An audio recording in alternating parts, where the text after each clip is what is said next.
Hello guys, the depth queen स्वागत करती है अपने डार्क डेप्थ वर्ल्ड में। और आज मैं बात करने वाली हूँ आप लोगों के साथ एक ऐसे शो के बारे में जो कि मुझे नहीं लगता आप लोगों ने कभी इसका नाम सुना होगा। मतलब क्योंकि नाम ना सुनने के पीछे एक सबसे बड़ी वजह ये है कि जब ये जिस साल में ऑन एयर हुआ था, वो साल जो था वो टेलीविज़न के लिए यानी कि दूरदर्शन के लिए काफ़ी नया नया एक्सपेरिमेंटल आप कह सकते हैं दौर था, जब दूरदर्शन पर बहुत सारे शोज़ लॉन्च हो रहे थे। तो ऐसे में ये शो भी लॉन्च तो हुआ था। और नो मैटर इसमें जो कलाकार थे, वो बात अलग है कि शो के बाद उन कलाकारों ने फिल्मों में भी काम किया और उनमें से एक कलाकार तो फिल्म के डायरेक्टर भी बने। जी हाँ, मैं बात कर रही हूँ शेखर कपूर की, जिन्होंने इस शो में काम भी किया। और उनके साथ थी रीमा लागू, जो आप जानते हैं कि जिन्हें हम सलमान खान की ऑन स्क्रीन मदर के नाम से कितना जानते हैं, देखते हैं और पसंद भी करते रहे हैं जब तक रीमा लागू जी ज़िंदा थी। और आज भी जब सलमान खान की ऑन स्क्रीन मदर की हम एक छवि देखना चाहते हैं, सलमान को किस ऑन स्क्रीन एक्ट्रेस के साथ उन्हें माँ बेटी की जोड़ी में अगर हम इमेजिन कर सकते हैं, तो वो रीमा लागू जी और सलमान खान की जोड़ी थी। क्योंकि रीमा लागू जी ने सलमान खान के साथ मैंने प्यार किया और हम आपके हैं कौन में भी वो उनके उनके लिए एक मदर फिगर ही थी। नो मैटर वो माधुरी की मदर बनी थी, लेकिन वो थी तो मदर फिगर ही सलमान के लिए। फिर उसके बाद आई फिल्म हम साथ साथ हैं, फिर साजन और पता नहीं और कितनी फ़िल्में आई हैं। ये जो मैं फ़िल्मों के नाम ले रही हूँ, ये फ़िल्में तो मैंने देखी हैं और एक बार नहीं कई बार देखी हैं। और मैं बात करूँगी अब इस सीरियल के नाम के बारे में। तो इस सीरियल का नाम था महानगर, जो कि 1988 के दौर में लॉन्च हुआ था और कुल 13 एपिसोड थे। और इसमें मतलब आप कह सकते हैं कि हर कहानी कहीं ना कहीं इंसान की फितरत को बयां करती है। इसमें कुछ ऐसी कहानियां हैं जो एक ही एपिसोड से शुरू होकर एक ही एपिसोड में ख़त्म हुई हैं, बट जनरली इसकी जो कहानियां हैं वो एक एक या दो दो तीन तीन पार्ट्स में डिवाइडेड हैं। तो कुल मिलाकर 13 एपिसोड्स की ये कहानी है। इसमें अच्युत पौडदार साहब भी हैं, जिनकी अभी कुछ समय पहले ही डेथ हो गई, जिनके ऊपर मैंने एक वीडियो भी बनाया था। ये वही अच्युत सर हैं जिन्हें हमने 3 इडियट में देखा है, जिनका डायलॉग काफ़ी पॉपुलर हुआ था और उस डायलॉग की वजह से हमें काफ़ी अच्छे अच्छे मीम्स देखने को मिले कि भाई कहना क्या चाहते हो। जी हाँ, वो भी आपको इस शो में देखने को मिलेंगे। डॉक्टर श्री राम लागू जी, जो कि बहुत ही हाईली रिस्पेक्टेड एक्टर रह चुके हैं, पर्सनालिटी रह चुके हैं। हालांकि अब तो वो इस दुनिया में नहीं हैं। उनकी कुछ फ़िल्मों के बारे में मैंने ऑलरेडी अपने चैनल पर ज़िक्र भी कर चुकी हूँ मैं। तो एक तरीके से काफ़ी मतलब मंझे हुए और बड़े ही आप कह सकते हैं गंभीर कलाकारों के साथ मिलकर इस कहानी को बनाया गया है। कुछ हंसते खेलते गुदगुदाते उदासी भरे हर तरीके के पहलुओं को लेकर ये जो सीरीज़ हैं ये बनाई गई थी। और उस दौर में भी जो है राइटर्स ने ये भांप लिया था कि आने वाले समय में हमारा देश कितना बदलेगा, कितना करप्शन होगा, इंसान जो है वो अपनी ही परछाई से डरने लगेगा। खून खून से जो बने रिश्ते हैं उसमें तो दरार आएगी ही आएगी, बल्कि जो दिल के बने रिश्ते हैं उसमें भी कितना छल कपट देखने को मिलेगा और आज भी हमें वहीं देखने को मिल रहा है। तो ऐसा मतलब जो एक उनका लॉन्ग विजन था, मतलब मैं हमेशा से ये बात कहती आई हूँ और आप लोगों को भी शायद मेरी बातें गलत नहीं लगेंगी कि जो बॉलीवुड है वो एक तरीके से एक कांच का गोला है जिसमें हम अपने आने वाले समय को देख सकते हैं कि भाई आने वाले समय में ऐसा क्या हो सकता है। अगर आपको ये जानना है तो आपको ये फ़िल्मों के ज़रिए पता लग जाएगा। मैंने कई ऐसी स्थितियों के बारे में आपसे चर्चा करी है जहाँ पर जिस ज़माने में वो चीज़ दिखाई गई थी फ़िल्म में वो आज जाकर हमें देखने को मिलती है।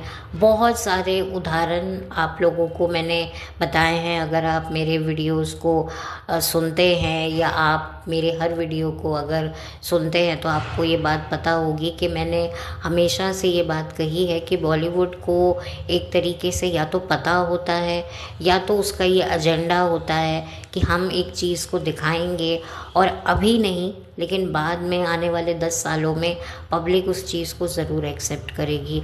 और वो एक्सेप्टेंस दिख रही है बहुत सारी चीज़ों में, बहुत सारी चीज़ों में। तो ये जो सीरीज़ है इसमें आपको पता चलेगा कि किस तरीके से एक जो इंसान की जो फितरत होती है वो जानवर की फितरत से भी बहुत ख़तरनाक होती है। हम लोग जानवर को ख़तरनाक प्राणी समझते हैं, जंतु समझते हैं, जीव समझते हैं, लेकिन इंसान तो इससे भी आगे है और क्या से क्या कर जाता है अपने फ़ायदे के लिए, इंसानियत तक का गला घोटने तक को तैयार हो जाता है। ये आपको इन सीरीज़ में देखने को मिलेगा और बिल्कुल आप इसे फैमिली के साथ बैठकर देख सकते हैं। भाई अगर कोई चीज़ दूरदर्शन पे आ रही है तो डेफिनेटली वो कोई क्रिंज या अश्लील या अभद्र तो बिल्कुल भी नहीं होगी। तो और ये 80s का दौर था, वो दौर था जब टेलीविज़न एक तरीके से इंट्रोड्यूस हुआ था घरों में, क्योंकि टीवी पर जो है सीरियल्स वगैरह अगर सबसे पहले कहीं देखे जाने लगे थे तो अगर मैं गलत नहीं हूँ तो दूरदर्शन पे देखने जाने लगे थे। फिर उसके बाद जो है सैटेलाइट चैनल आए, केबल टीवी आए और अब तो इतने सारे चैनल्स हैं और अब तो चैनल से भी ज़्यादा OTT प्लेटफॉर्म है। और ये सारा का सारा ये जो शो है महानगर, ये आपको OTT प्लेटफॉर्म पे ही देखने को मिलेगा। यूट्यूब पर तो ये अवेलेबल ही नहीं है। और उस ऐप जिस पर आपको ये शो देखने को मिलेगा उस शो का नाम है वेव्स, जिसे आप डाउनलोड बहुत ही इजीली कर सकते हैं।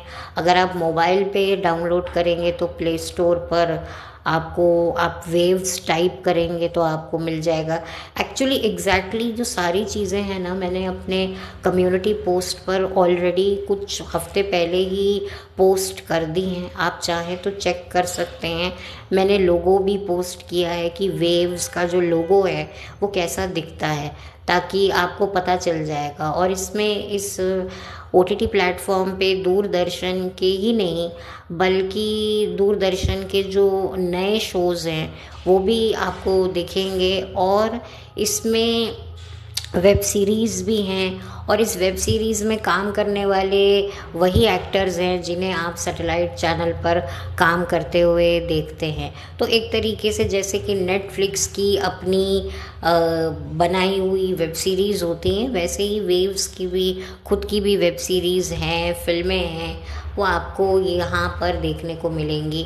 तो काफ़ी अच्छा प्लेटफॉर्म है और दूरदर्शन के कई ऐसे शोज़ हैं जो आपको शायद पता ही नहीं होंगे, कई ऐसी टेलीफिल्म्स हैं। तो काफ़ी एक तरीके से ख़जाना है।